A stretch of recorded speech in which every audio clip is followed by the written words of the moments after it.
Shalom HaDavar. Welcome to our next session in the book of Isaiah. We are now at session number 9 in our study.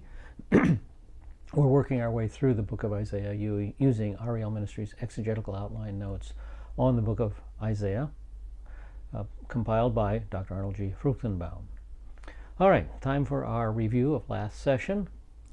Last session we were in a supplementary section dealing with the tabernacle and the temples. We started with the tabernacle, the portable worship arrangement.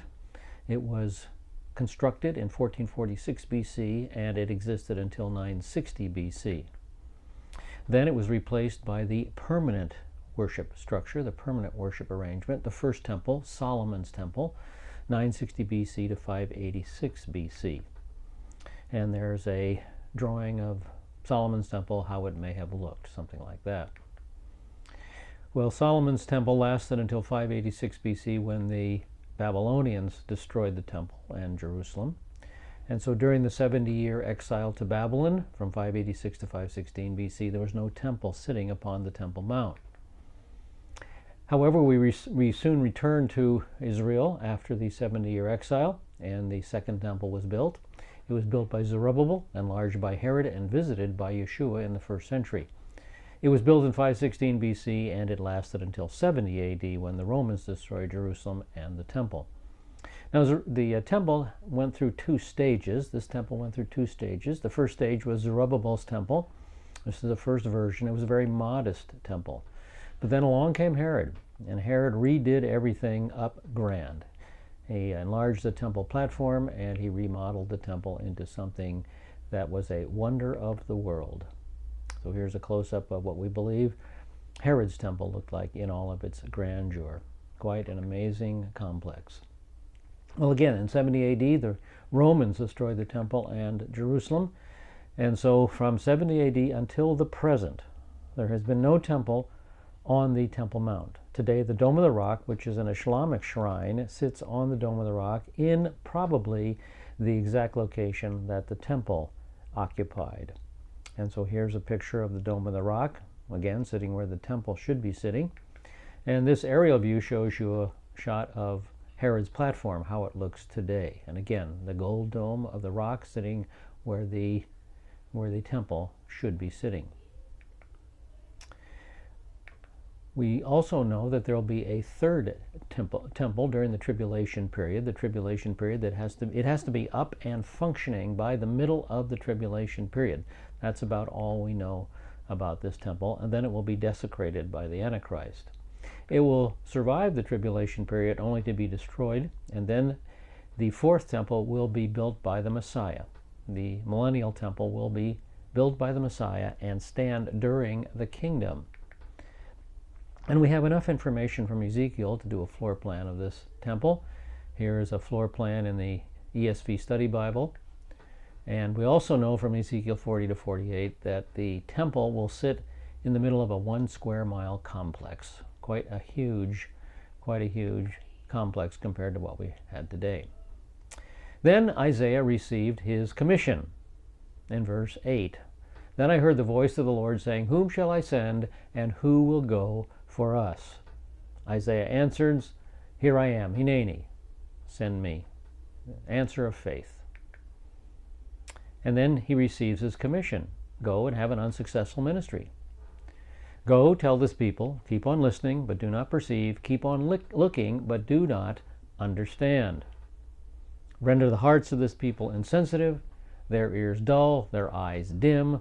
Otherwise they may see with their eyes, and hear with their ears, and understand with their hearts, and return, and be healed. So that was the commission of Isaiah in verses 1 through 10. Then God moved into the first coming for a quick glimpse of the first coming, another quick glimpse ahead to the tribulation in chapter 6, verse 13. Then we close with an application. The application theme I chose was Hineni, behold, here I am. And the application I made was, are we willing to be like Isaiah? Are we willing to say Hineni when God calls us to a ministry? I reviewed the fact that this was a 3-step book. The themes developed, first of all, the subjects that he's going to discuss. This is what I'll be talking about in chapters 1 through 5. And then Isaiah talks about his call to the prophetic office. Here's my authority to talk about these subjects, chapter 6. And then he explains these themes, these subjects. Here are the details regarding the subjects I'll be talking about in chapters 7 through 66. So that's where we're heading now, chapter 7. Now the themes that Isaiah has covered in these first 6 chapters are quite a few. First of all, he talks about the Messianic kingdom and the Messianic person, Yeshua, the Messianic people, the Jewish people. He discusses the nation's pathetic present condition, marked by outward prosperity but inward apostasy. True in Isaiah's day, true even up to today. He discusses the tribulation period, talks about the millennial mountain of the Lord during the tribulation, during the kingdom, the fact that the Shekinah glory will appear during the kingdom as well. The very sad statement, God's repeated statement, his hand is stretched out still, meaning he has not yet finished his judgment, and his hand is still stretched out in judgment. Israel, we discovered, is the vineyard of the Lord, and we also discussed the responsibility of Israel's leadership because they lead the nation astray. So as we get into chapter 7, we'll be covering these themes: the Messianic person with a very important Messianic prophecy. We'll get a glimpse at the nation's pathetic present condition of outward prosperity and inward apostasy, and we'll take a look at one of the leaders who lead Israel astray. So we're in chapter 6, verse 13, in the tribulation period. Now we jump back to the prophet's present time, chapter 7, verses 1 through 13, as we begin the book of Emmanuel.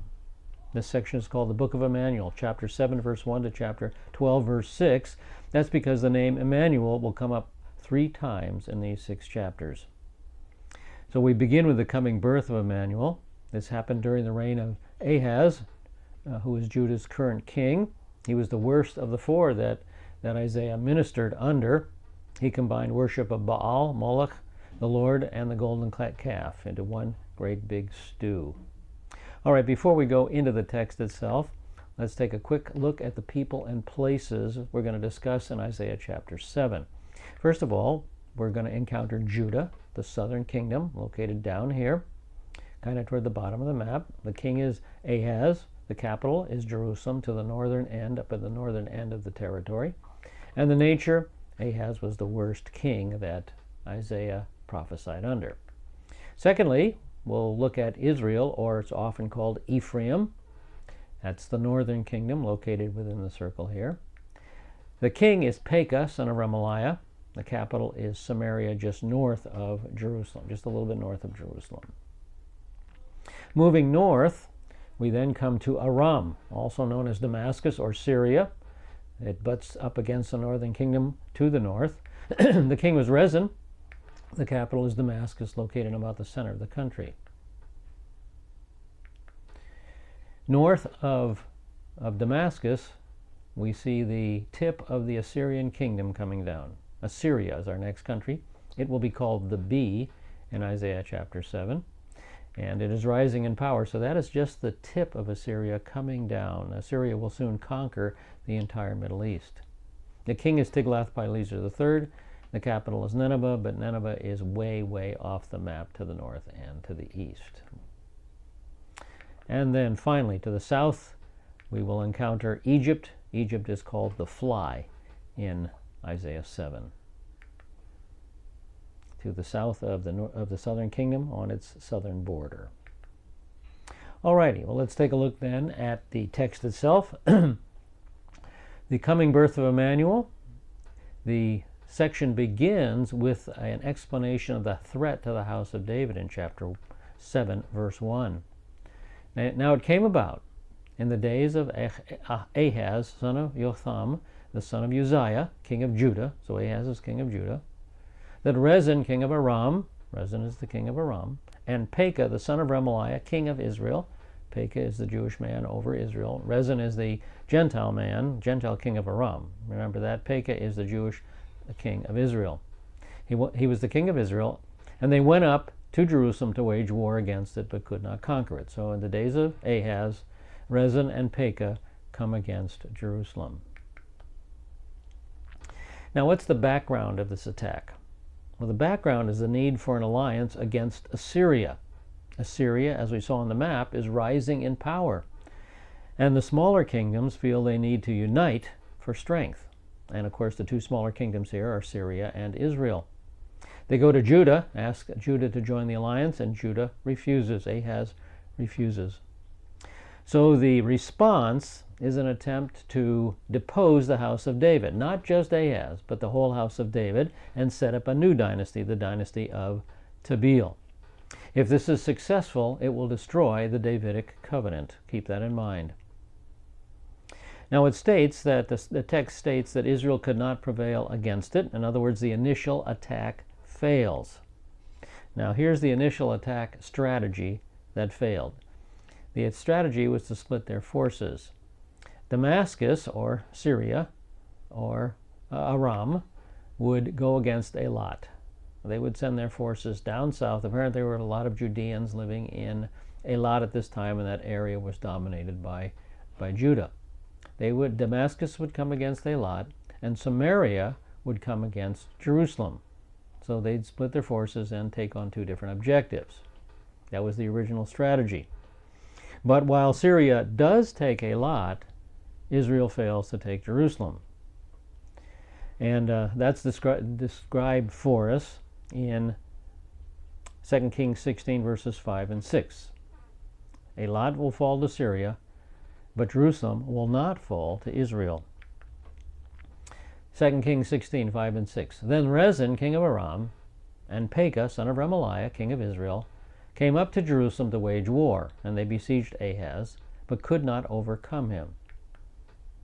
At that time, Rezin, king of Aram, recovered Eilat for Aram, and cleared the Judeans out of Eilat entirely. And the Arameans came to Eilat and have lived there to this day. All right, so Eilat falls to Syria, but Jerusalem does not fall to Israel. So after Israel's solo attempt against Jerusalem fails, Aram comes to their aid, and they ally with the northern kingdom and march against it. And the house of David is then told of the arrival of this one army in support of the other. When it was reported to the house of David, saying, "The Arameans have camped in Ephraim," there it is. The Arameans and Ephraim are united.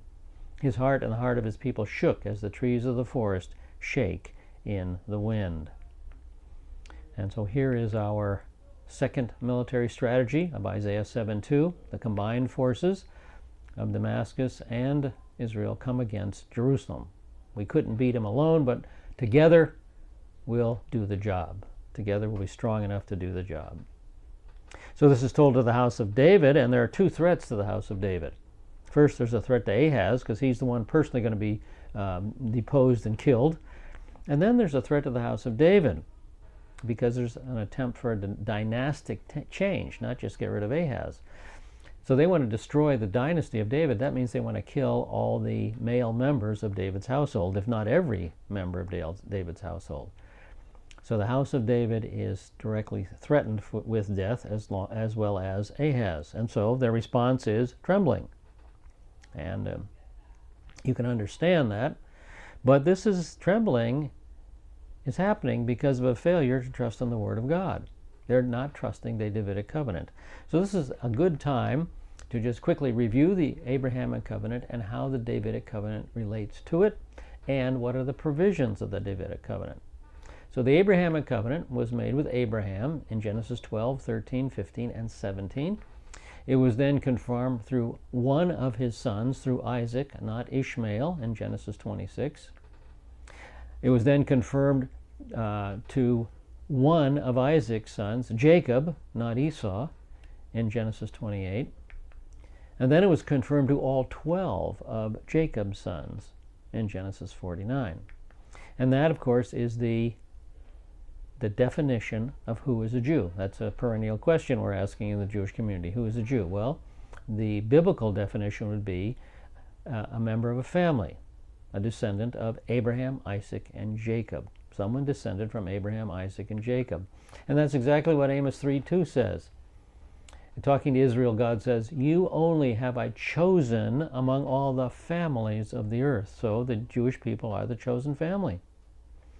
And with that special privilege comes special responsibility, and with that special responsibility comes special discipline. And God goes on, "Therefore I will punish you for all your iniquities." So it's not always fun to be Jewish, you know. Okay, well, there's the Abrahamic Covenant. It contains three basic promises. A land promise, that's the nation of Israel, the territory of Israel. It's twofold. It's to you, Abraham, and to your descendants. It consists of a national promise, again, twofold. First of all, national election. Your family is the chosen family. We just saw that a moment ago. And this chosen family, this chosen nation, will experience a unique relationship with the Gentile nations around her. And that relationship is brought out in Genesis 12:3. "I will bless those who bless you, and the one who curses you, I will curse." That's not said of any other nation in the world. Not said of China, not said of the United States, not said of Great Britain, not said of any other nation in the world except the Jewish people. And the third basic promise, again twofold, is the spiritual blessing promise. "I will bless you, Abraham, and you will bless others." Now, the Abrahamic Covenant, we also learn from other sections of Scripture, is eternal, and it is unilateral, or some call it unconditional.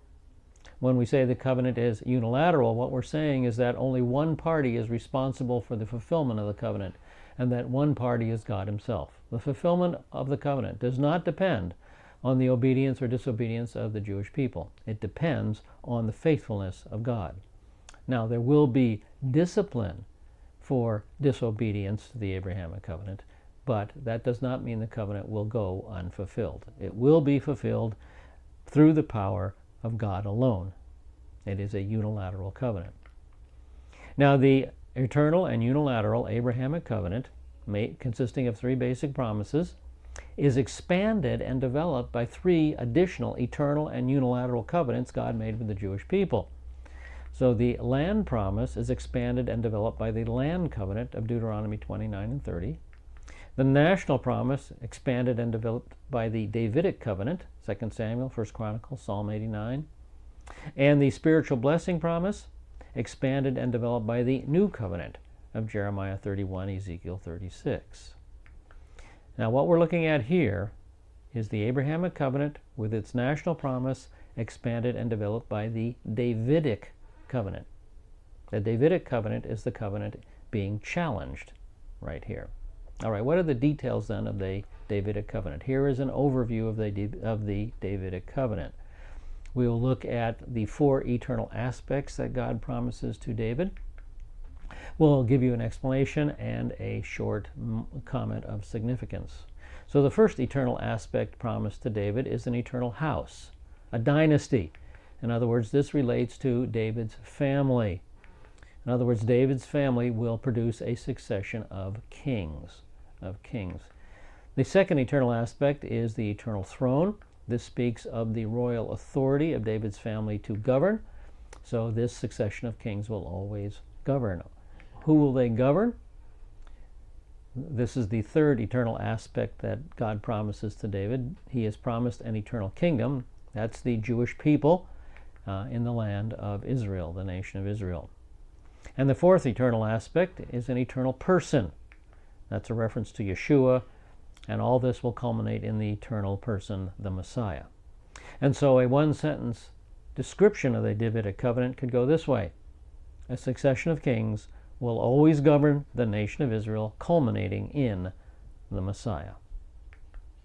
Now, if Ahaz and the house of David were trusting the details of the Davidic covenant, they would not have feared the threat by Syria and Israel, because God will uphold his covenant. He will not allow the dynasty to be destroyed and the dynasty of Tabeel to take its place. He has promised David an eternal dynasty. So the message comes to Ahaz in verses 3 through 9. It's a three-point message for Ahaz. So in verse 3, Isaiah has given his commission. He is told, "Then the Lord said to Isaiah, Go out now to meet Ahaz, You and your son, Sha'ar Yashuv. Note that. I've highlighted it. At the end of the conduit of the upper pool on the highway to the fuller's field. So go out and meet Ahaz. He's preparing for this second siege. And notice, very specifically, take Sha'ar Yashuv, your son, with you. It's a very, very specific command. That means there must be a reason that he's there. Well, his name means a remnant shall return, and we'll look at the importance of that as we get further on in Isaiah chapter 7. But there must be a reason for his son to be there. And we learned from chapter 8 that it's to serve as a sign. He's there to serve as a sign. Behold, I, that's Isaiah speaking, I and the children whom the Lord has given me, I and the children, are for signs and wonders in Israel from the Lord of hosts, who dwells on Mount Zion. So that's why Sha'ar Yashuv is there. We'll pick that up as we move through the chapter. The location, the place of the meeting, the conduit of the upper pool in the highway of the fuller's field. This will be mentioned in Isaiah 36. When we get there, this is where the Rav Sheka will stand.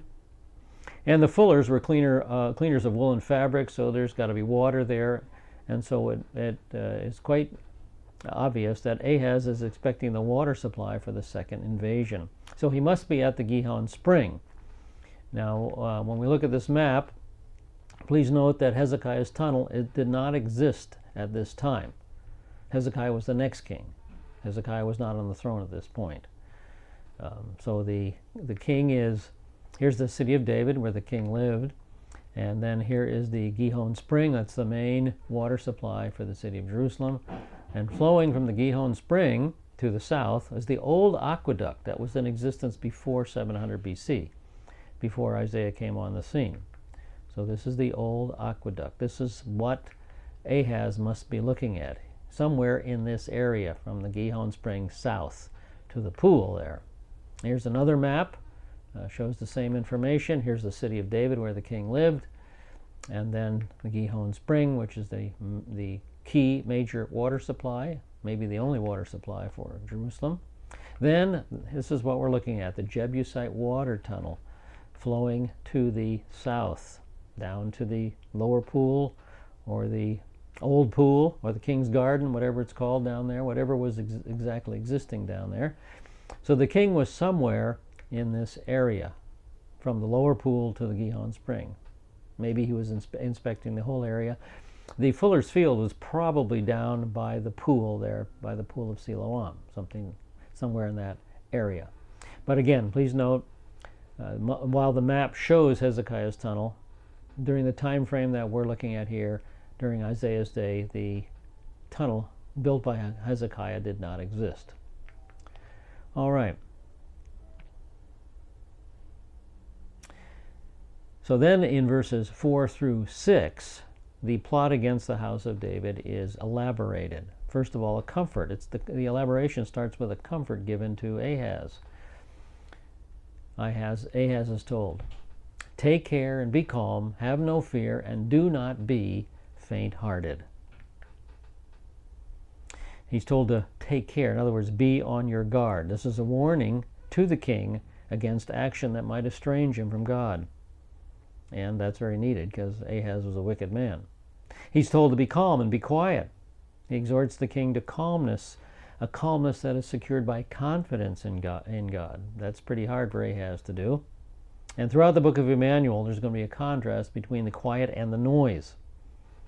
Then he's told, do not fear man. Do not fear. Do not fear man. Fear God alone. And then do not be faint-hearted. Don't give in to the pressure. You see, Ahaz is on the verge of hiring the Assyrians to defend him. He wants to hire Tiglath-Pileser III to defend him. And so the object of fear is brought out in the second part of verse 4. Don't be afraid of those two stubs of smoldering firebrands, on account of the fierce anger of Rezin of Aram and the son of Remaliah. So these guys are Ahaz's subject of fear, Pekah and Rezin, but they're just burned out stumps. That's from God's point of view. From God's point of view, they're two ends of a poker, something poked into a fire, but they're merely smoking. They'll burn no more. They've done all the damage they're going to do. They've taken a lot. They've devastated the northern Judah. But now they're only tail ends of firebrands about to go out. They have burned themselves out. They have ravaged Judah, but they will not do any more damage. They will not take Jerusalem. Then Ahaz is told of the conspiracy in verses 5 and 6. It's a three-step plan. Because Aram, with Ephraim and the son of Remaliah, has planned evil against you, saying, let us go up against Judah and terrorize it, and make for ourselves a breach in its walls, and set up the son of Tabeel as king in the midst of it. All right, three-step plan. First of all, let's go up against Judah. Let's attack Judah, conquer Judah. Second step, split the city wide open. That's a reference to Jerusalem. So we'll conquer Judah, we'll then conquer Jerusalem, and the third step, we'll replace the house of David with the son of Tabeel. Now, so Tabeel did set up some kind of a minor dynasty a number of years later on. In Ezra 4:7, we discover a later descendant of Tabeel. He's also against Jerusalem. And in regard to his name, Isaiah does a cute little play on words here. Isaiah loves to do this kind of thing. In Ezra 4:7, we learn that his name is literally Tabe'el. It means God is good. That's the actual name found in the book of Ezra. However, here in Isaiah 7:4, it's repointed to read Tabe'al, not Tabe'el, but Tabe'al, which means good for nothing. This is the name as stated by Isaiah. Nice little wordplay in the Hebrew. Isaiah loves that kind of thing. Now we come to verses 7 through 9 and the judgment that's going to fall on this confederacy. First of all, the judgment is stated in verse 7. Thus says the Lord God, it shall not stand, nor shall it come to pass. So this conspiracy will not succeed. And then in verse 8, the judgment itself is elaborated on. 3 objects of the judgment are revealed in verses 8 and 9. For the head of Aram is Damascus, and the head of Damascus is Rezin. Now, within 65 years, Ephraim will be shattered, so that it is no longer a people. And the head of Ephraim is Samaria, and the head of Samaria is a son of Remaliah. So 3 objects of judgment. First of all, we have Rezin, the head of Damascus. He may be the Gentile king of Damascus, but he's no more than that. He will not become the head of Jerusalem. Then Ephraim will not be a people in 65 years. The reference to Ephraim here is because it is a title for the northern kingdom. Ephraim was the dominant tribe of the 10 allied northern tribes. So the northern kingdom is also often called Ephraim. So Ephraim will not be a people in 65 years. How did this work out? Well, Isaiah uttered his prophecy in approximately 735 BC. Samaria, the capital of the northern kingdom, would then fall in 721, 722 BC, after about 14 years, to Sargon II. And then Esarhaddon, the Assyrian king Esarhaddon, would shift the population around 670 BC. That's the 65-year point. The northern kingdom will no longer be a people. The people will be removed from the territory as Esarhaddon shifts the people and scatters them all over the Assyrian Empire. Now, if you want to look this up yourself, 2 Kings 17, 22 through 24, and Ezra 4:2 are the 2 sections of Scripture to look at. 2 Kings 17, 22 through 24, Ezra 4:2. You put both sections together and you'll get the king and the date. So we have Rezin, Gentile head of Damascus, Ephraim, the Jewish people inhabiting the northern kingdom, and then the third object of judgment, the son of Remaliah. He's the Jewish king living in Samaria, the capital city. He's the head of Samaria, but he will be no more than that. He will not become the head of Jerusalem. And then there's a warning, finishing up verse 9. If you will not believe, you surely shall not last.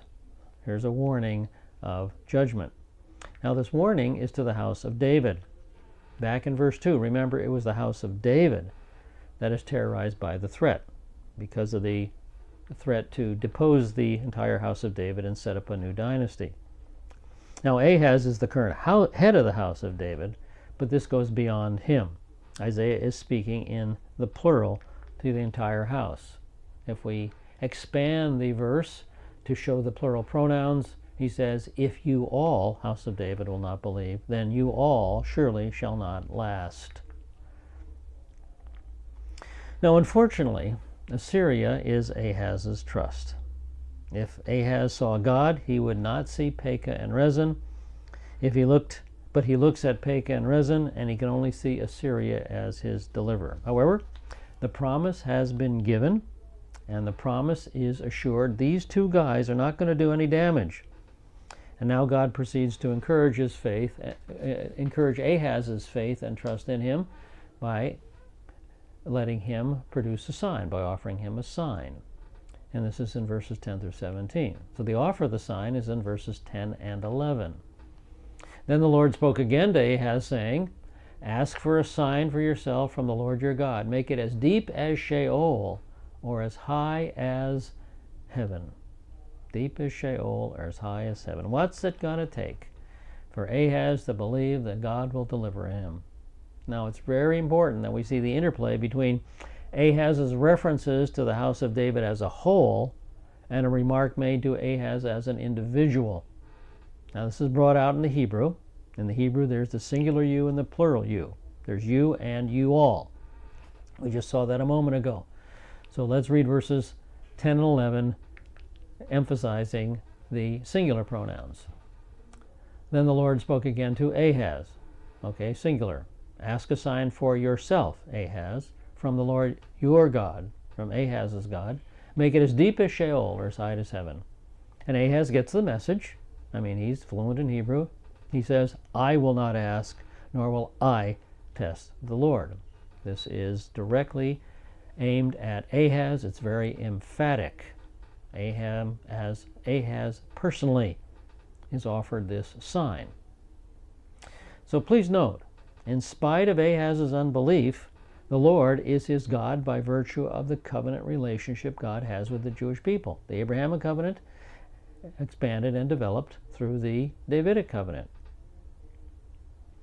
Now he offers Ahaz a sign, an oath. Now what is a sign? What is an oath?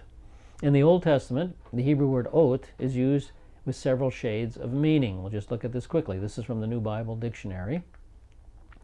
First of all, it can be a visible mark or an object intended to convey a clear message. For example, the sun or the moon.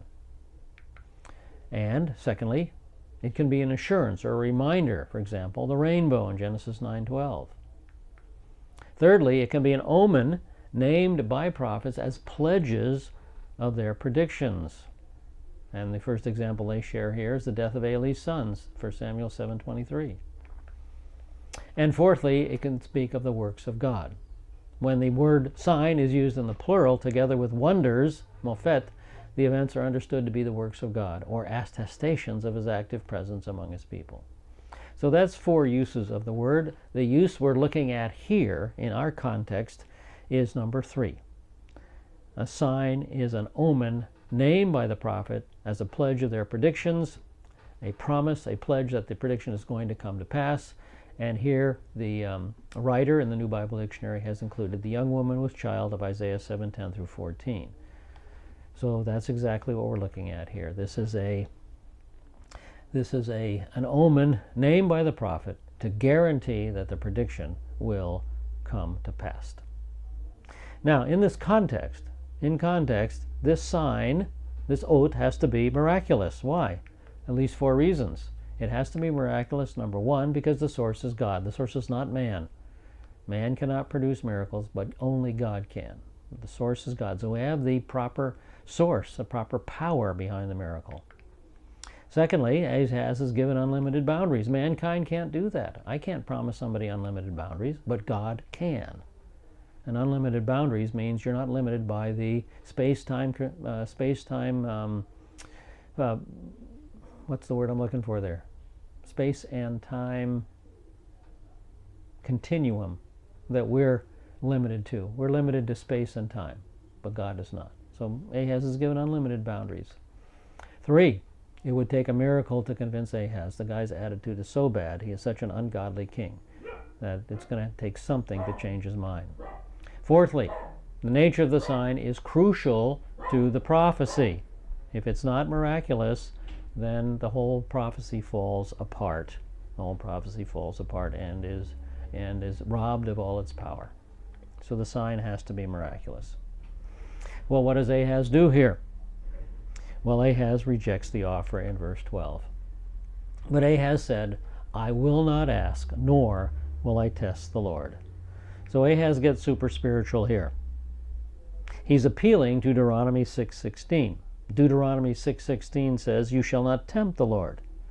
You know, tempting the Lord is, okay, God, do a miracle for me so I can see it, that you prove that you're real, or something like that, you know, demanding of God a miracle. But the fallacy lies in the fact that that's not happening here. It is God offering the sign, not Ahaz demanding a sign. It is God offering the sign. This is an invalid use of Deuteronomy 6:16. This is not proving God. This is actually proving Ahaz. Ahaz is really the one under the microscope at this point. And why is it proving Ahaz? It's proving Ahaz because if the sign came to pass, it would require him to alter his plans to hire and trust Assyria. And instead of hiring and trusting Assyria, he would have to trust God. So this is just a pious dodge. He's not going to lay aside his Assyrian plans. So it's a very pious-sounding ploy that might fool man, but it doesn't fool God at all. And so now 2 specific signs are given, one for one party and one for another. 2 specific signs. So we start with the sign to the house of David in verse 13. Then he said, listen now, O house of David. Is it too slight a thing for you to try the patience of men, that you will try the patience of my God as well? So notice, it's the house of David, not Ahaz alone. And the usage of plural pronouns convinces us of this. Every one of these pronouns is plural, so let's reread the verse, expanded to note the plural pronouns. And then he said, listen now, O house of David, all of you. Is it too slight a thing for you all, house of David, to try the patience of men, that you all in the house of David would try the patience of my God as well? Therefore the Lord himself will give you all, the whole house of David, a sign. Verses 13 and 14. So it is to the whole house of David, not to Ahaz alone. And remember, how could a miracle, people criticize this position. They say, how could a miracle which will be fulfilled 700 years later in the life of Yeshua be a comfort to Ahaz? Well, it's not a comfort to Ahaz. This is not to Ahaz. This is to the house of David. That's the big mistake. God is not trying to comfort Ahaz in this comment. He's bringing forth a comfort to the entire house of David. And this miracle, this sign, will comfort the house of David over 700 turbulent and dangerous years. So we're not looking at Ahaz here, but the whole house of David. And then Isaiah goes on to say, you weary men. That's Isaiah the prophet's tired of Ahaz's unbelief, and now you're wearying God himself. And now God is also tired of Ahaz's unbelief. And boy, you don't want to be there. You don't want to be, you don't want to make God weary of you. All right, verse 14. Here's the sign. Behold, the virgin will be with a child and bear a son, and she will call his name Emmanuel. Since Ahaz refused the sign, God gives him the sign. And we'll take a look at specific words in the sign. The first word is behold, hine. Hine.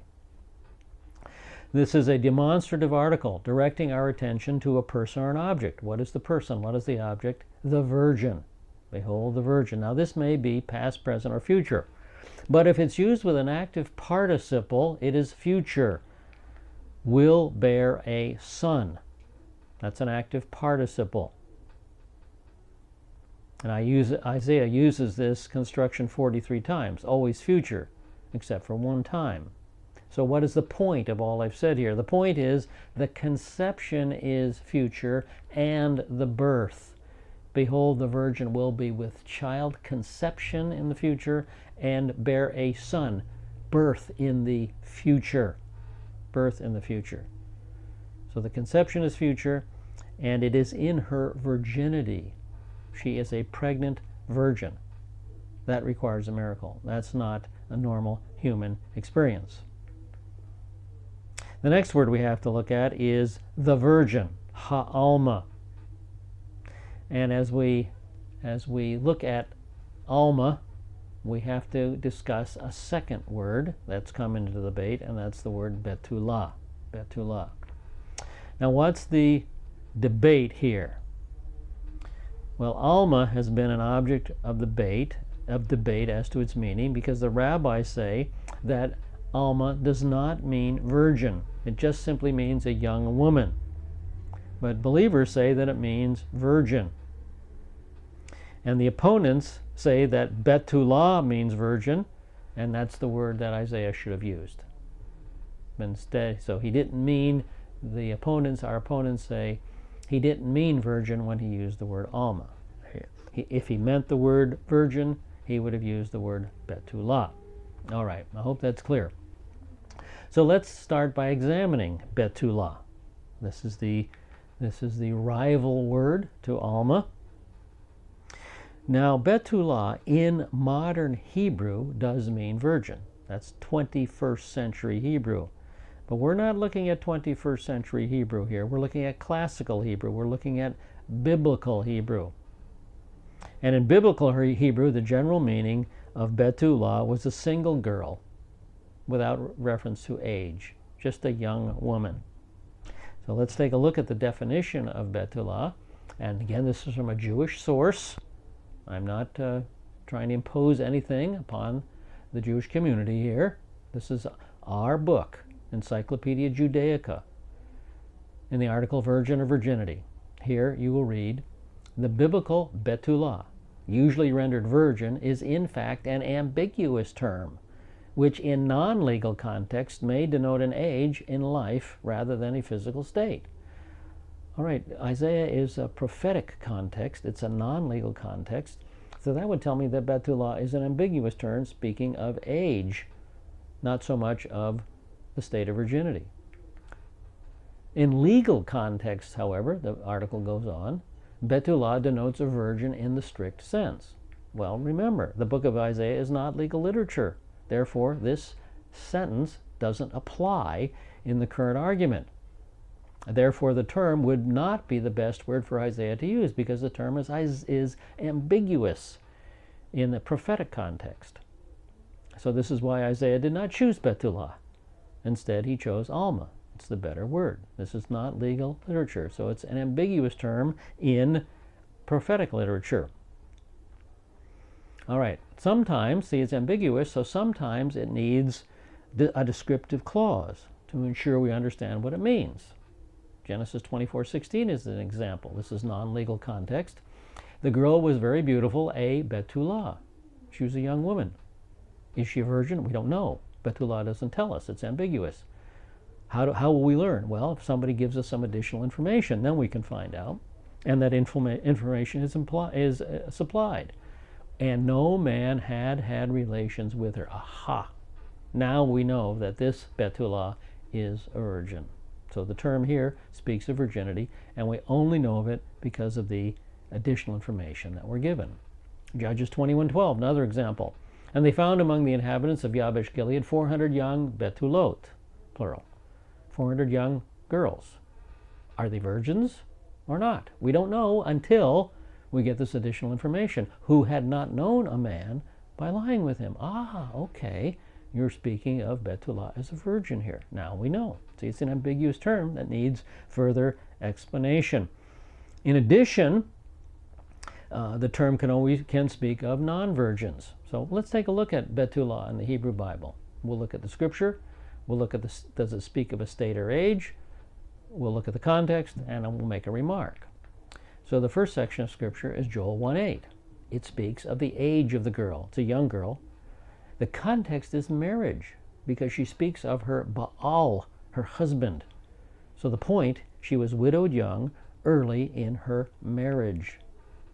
Joel 1:8, wail like a Bethulah, a young woman girded with sackcloth for the bridegroom, not a good translation, for the husband of her youth, her Baal. That's a better translation. So marriage is the context. This young girl is a widow. She is not a virgin. Now we look at Esther 2:17. This speaks of age again, because marriage is the context. It refers to the king's concubines. The king loved Esther more than all the women, and she found favor with him more than all the Betulot, that's plural of Betula, than all the young women, so that he set a royal crown on her head and made her queen instead of Vashti. All right, the point here is that marriage is the context. Esther and all the other young women, all the other Betulot, spent a night with the king.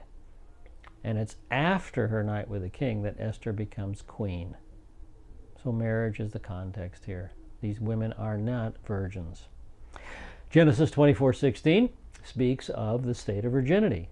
We've looked at this earlier. Abraham's servant is looking for a bride for Isaac, but to understand the term properly, the author provided clarifying information. The girl was very beautiful, a virgin, a Bethulah, and no man had had relations with her. Judges 21:11 and 12, we've looked at this. It speaks of the state of virginity. Israel is looking for brides for the tribe of Benjamin, but to learn what kind of women they're looking for, the author needs to provide clarifying information for us, and he does. And they found among the inhabitants of Yabesh Gilead 400 young Betulot who had not known a man by lying with her. So they are virgins. We know that. See, this is an ambiguous term outside of the legal context. Now, from the Theological Wordbook of the Old Testament, a strong case can be presented that Bethulah is not a technical term for virgo intacta, is not a term for virginity in the Old Testament. Just as the Encyclopedia Judaica said, it is an ambiguous term in the prophetic literature. A conclusion that has important bearing on the meaning of Almah in Isaiah 7:14. So let's take a look at Almah now. We've looked at Bethulah. It's an ambiguous term in prophetic contexts. It needs clarifying information sometimes. It wouldn't work as a technical term for virginity in prophetic contexts. So let's take a look at Almah. Is it any better? Well, we're going to start with cognate languages. A cognate language is an associated language. And this comes off the Jews for Jesus website because it's nicely stated. They post on their website a look at the Septuagint translation of Almah. That's the Greek translation of Almah, Greek translation of the Bible. A look at the Septuagint translation of Almah by Semitic scholar Dr. Cyrus Gordon provides additional insight into the matter. Here's what Dr. Gordon had to say. The commonly held view that virgin is Christian, whereas young woman is Jewish, is not quite true. The fact is that the Septuagint, which is the Jewish translation made in pre-Christian Alexandria, takes Almah to mean virgin here. Accordingly, the New Testament follows what? Jewish interpretation of Isaiah 7:14. And that's Cyrus Gordon in 1953. He wrote that article in 1953. Now, Dr. David Stern, in his Jewish New Testament commentary, picks up Cyrus Gordon's comment and expands it a bit for us. He says, Cyrus Gordon, a greatly respected Jewish scholar who does not believe in the virgin birth, notice that. He does not even believe in it, but he says this is what the statement should be read. He does not believe in the virgin birth, holds that the cognate languages demonstrate in Isaiah 7:14 that Almah should be translated virgin. The rabbis who translated Isaiah 7:14 from Hebrew into the Greek in 200 BC, there's your Septuagint again, rendered the Hebrew word Almah with the Greek word Parthenos. Parthenos means a mature, chaste young woman or man.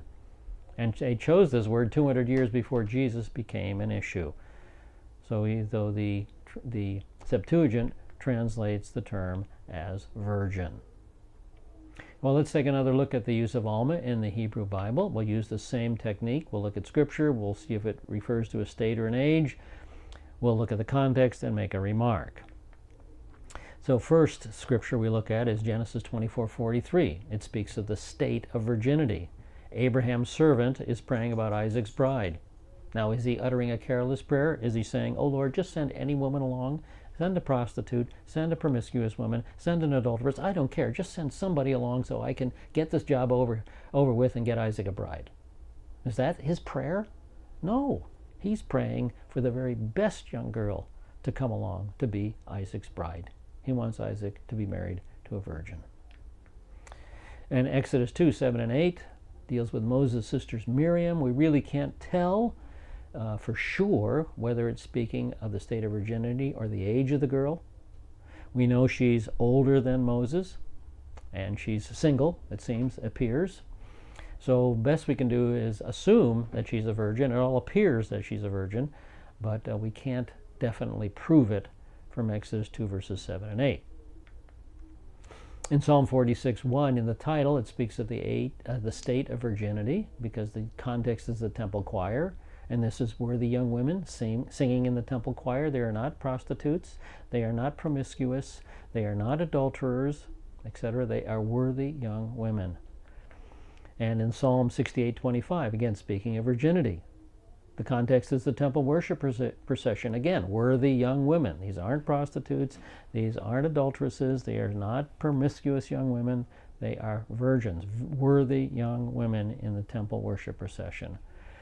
1 Chronicles 15:20, again speaking of the state of virginity. The ark is being brought into Jerusalem, and worthy young women are accompanying the ark into Jerusalem. Same situation, worthy young women, virgins. In the Song of Solomon, the word Almah speaks of the state of virginity. The context is the king's court, and it's a reference to the queen's attendants, the young girls the young virgins who attend the queen. And then in Song of Solomon 6:8, the state of virginity is again brought forward. We're again in the king's court, and now a contrast is made between the queen, the primary wife, the concubines, the secondary wives, and, in contrast, the virgins who attend the queen. So there's the almot, the word Almah is contrasted with the other two states. It's a state of virginity in contrast to the state of marriage. Then Proverbs 30 verses 18 and 19, the state of virginity is emphasized because this speaks of, in context, chaste natural affection, in contrast to the very next verse. The contrast in the very next verse, verse 20, is the adulterous woman, who is obviously not a virgin. And now in Isaiah 7:14, the state of virginity is emphasized because this is a prophetic sign. It is a pregnant virgin. A woman in her virginity who has never known a man is now pregnant. That is a miraculous sign. So the range of meaning between the two words maybe graphs this out a little bit better for us. Almah, the word means virgin. It allows for virginity only. Okay, it is a very precise term. But the term betullah, or young woman, allows for marriage and virginity. It is not as precise a term as Almah. You can be a young woman and married, and you can be a young woman and a virgin. You can be a betullah and married, and a betullah and a virgin. But if you're an Almah, you're a virgin, without question. And the Theological Wordbook of the Old Testament makes this comment in regard to that. They write, what is clear is that one cannot argue, you can't argue this way, that if Isaiah, in his famous oracle to Ahaz, had intended a virgin, he could have used betullah as the more precise term than Almah. You can't argue that. It's just not there. Almah is the very precise and more precise term. And then again from the Theological Wordbook on page 672, they make the comment, there is no instance where it can be proved that Almah designates a young woman who is not a virgin. No instance where you can prove it otherwise. Not even with Miriam there. In fact, it goes the other way. Okay. So the context requires the miraculous, a virgin conception. Now, another interesting thing about this prophecy is that it explains Genesis 3:15. Genesis 3:15. I will put enmity between you and the woman, and between your seed and her seed, he shall bruise you on the head, you shall bruise him on the heel. Well, this is not a reference to Eve. Why?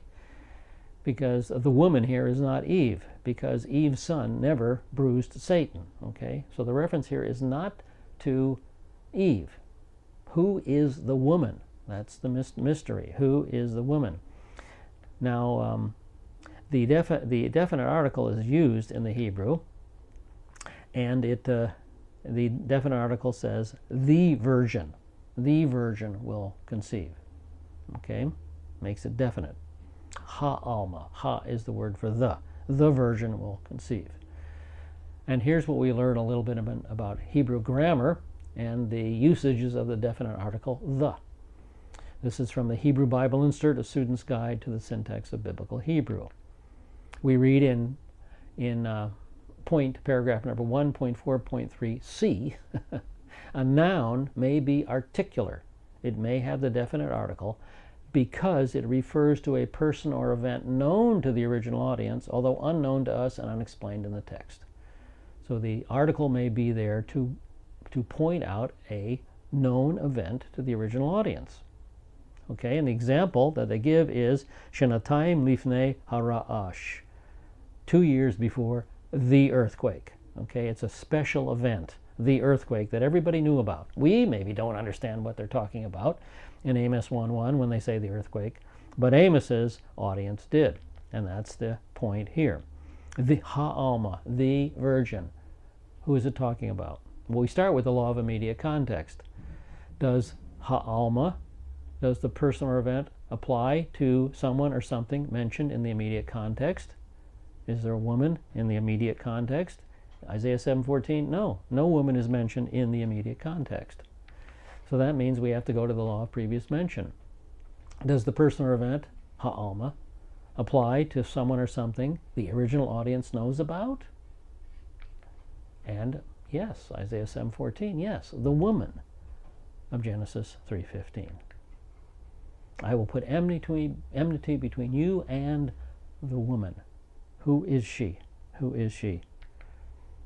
The woman is the virgin Miriam, or Mary. So this miracle explains Genesis 3:15 to us. Now, what are our options in light of this referring to an unmarried girl? One more thought for you here. First option is a virgin conception. This fits the context, which requires the miraculous. Or the second option we have is an illegitimate child. This is no big deal. This is no big miracle. It happens every day. We have to ask the question, do you think God is encouraging an illegitimate birth here? I don't think so. I think our only option is to go with the virgin conception, don't you? All right. Well, I see we're down to just less than 2 minutes on my timer. So let's pick up a few more details regarding this particular prophecy next session. We'll pick it up with the name Emmanuel. We'll look at the fulfillment of the prophecy, etc. Some more details in the next session. And then we'll move on to the rest of Isaiah chapter 7. So I'm so glad you are here as our students. Thanks so much for joining us in this session for the book of Isaiah. And we'll see you next session. Lehitraot.